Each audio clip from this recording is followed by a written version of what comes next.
आज़ादी मनाने के लिए आया ही था, झूठी तसल्ली कि चलो कोई नहीं, कोई बुनियादी ज़रूरियात हासिल नहीं है। झूठी तसल्ली क्यों? क्योंकि मुझे कोई बुनियादी सहूलियात हासिल नहीं है। मैं जब पुलिस वालों को नाके पे देखता हूँ तो मुझे तहफ़्फ़ुज़ का एहसास नहीं होता।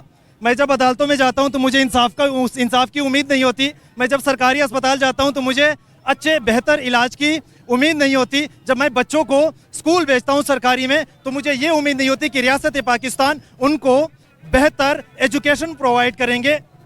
जब मेरी माएँ, मेरी बहनें घर से बाहर कदम रखती है तो मुझे हर वक्त यही फिक्र होती है कि वो सही सलामत घर आएंगे भी या नहीं आएंगे। तो मैं जश्न आज़ादी मनाने के लिए ही आया था, झूठी ही सही। कर्फ्यू का ये मैंने देख लिया कि कर्फ्यू सी लगी हुई है, पुलिस भाइयों का एक कर्फ्यू लगा हुआ था। मुझे डर लग रहा था, पुलिस भाई किस लिए आए हैं? आया आज़ादी मनाने? पता चला नहीं, वो तो गिरफ्तार करने आए हैं। किनको गिरफ्तार करने? ये तो मुझे भी नहीं पता चला।